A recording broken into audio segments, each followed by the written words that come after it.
যে আজি শিৱসাগৰত যেতিয়া স্বাধীনতা দিৱসৰ পতাকা উত্তোলন কৰি অসমৰ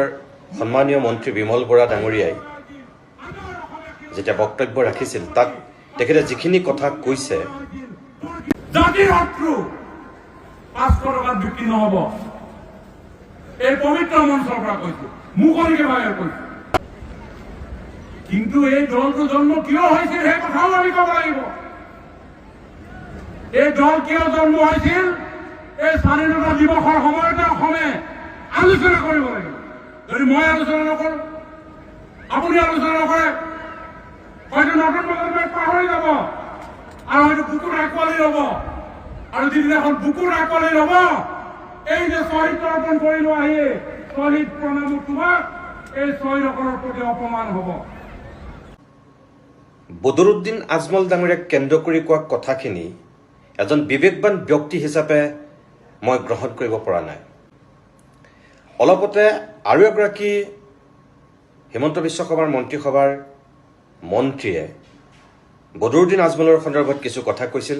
সেই দাড়ি টুপি বাংলাদেশীৰ তলত আমাৰ অসমীয়া মহিলাই ভৰিত ধৰিব তাক আমি মানি ল'ব নোৱাৰো আৰু মানি নলওঁ কোনো কাৰণত মানি নলওঁ লাভ হয় লছ হয় নাজানো কিন্তু অসমীয়া মানুহে মাৰবান্ধি থিয় হ'ব লাগিব বাংলাদেশীৰ বিৰুদ্ধে আৰু অসমীয়া তেজ আছে কমচে কম সেইবিলাক মানুহ মাৰবান্ধি থিয় হওক যাৰ আৰু অসমীয়া তেজ নাই তাৰ কথা বাদ দিছোঁ কিন্তু অসমীয়া যাৰ লাচিতৰ তেজ আছে চিলাৰায়ৰ তেজ আছে সতী জয়মতীৰ তেজ আছে তেনেকুৱা মানুহটো কিন্তু মাৰবান্ধি থিয় হ'ব লাগিব তেখেতৰ বাহিৰেও দুদিনমানৰ পিছতেই আৰু এগৰাকী মন্ত্ৰীয়ে কৈছিল মোৰ কাৰণে দুখৰ কথা মই অলৰেডি মঙলদৈত কৈছোঁ অসমীয়াৰ কাৰণে দুখৰ কথা অন্ততঃ বদৰুদ্দিন আজমলৰ ভৰিত ধৰিব নালাগিছিল সেই মহিলাগৰাকীয়ে আমাৰে মহিলা অনুৰোধ কৰিছোঁ আৰু এনেকুৱা কাম নকৰিব এতিয়ালৈকে তিনিগৰাকী মন্ত্ৰীৰ মই তেনেকুৱা বক্তব্য দেখিলোঁ মোৰ প্ৰশ্নটো হ'ল এতিয়া যে আপোনালোকে বদৰুদ্দিন আজমলৰ বান সাহায্যক লৈ তেনেকুৱাকৈ কথা ক'ব পাৰিছে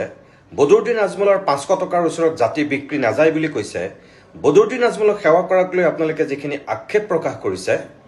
যেতিয়া বদৰুদ্দিন আজমলে শিৱসাগৰৰ বানাক্ৰান্ত ৰাইজৰ মাজত গৈ সাহায্য বিতৰণ কৰি আছিল তেতিয়া আপোনালোক ক'ত আছিল তেতিয়া আপোনালোকে কিয় ক'ব নোৱাৰিলে যে আজমলৰ সাহায্য নল'ব আৰু আজমলক ইয়াত সাহায্য বিতৰণ কৰিবলৈ দিয়া নহ'ব আজি যিটো দম্ভালি মাৰি অসমৰ একাংশ মন্ত্ৰীয়ে এই গোটেই ঘটনাটোক লৈ ৰাজনীতিৰ মেৰপেচলি টানি আনিছে এইটো উচিত হৈছেনে চৰকাৰখনৰ এটা দুৰৱস্থা আচলতে বদৰুদ্দিন আজমলে উদঙাই দিলে নেকি এই যে 500 টকা লৈ মহিলাখিনিয়ে যে তেওঁৰ ওচৰত আঁঠু লোৱা বুলি আপোনালোকে কৈ আছে সেই মহিলাখিনিয়েও স্পষ্টকৈ কৈছে যে তেওঁলোকে 500 টকাৰ কাৰণে কেতিয়াও বদৰুদ্দিন আজমলক সেৱা জনোৱা নাছিল এজন জ্যেষ্ঠ ৰাজনীতিক হিচাপে এজন জ্যেষ্ঠ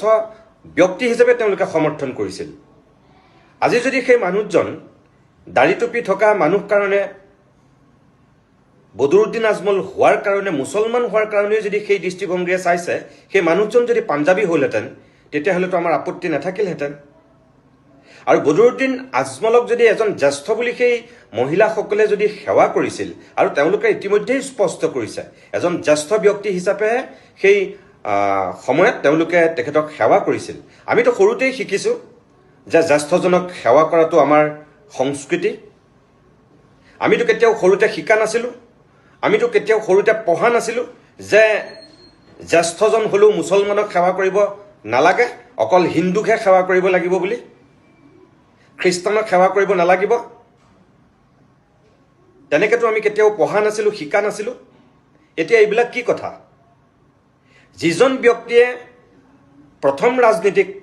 আমি ভাবোঁ যে 2.5 কোটি টকা সামগ্ৰী বিতৰণ কৰিম বুলি ঘোষণা কৰিছিল তেতিয়ালৈকেতো কোনো এজন সাংসদ মন্ত্ৰী বিধায়কে তেনেকৈ এককভাৱে ক'ব পৰা নাছিল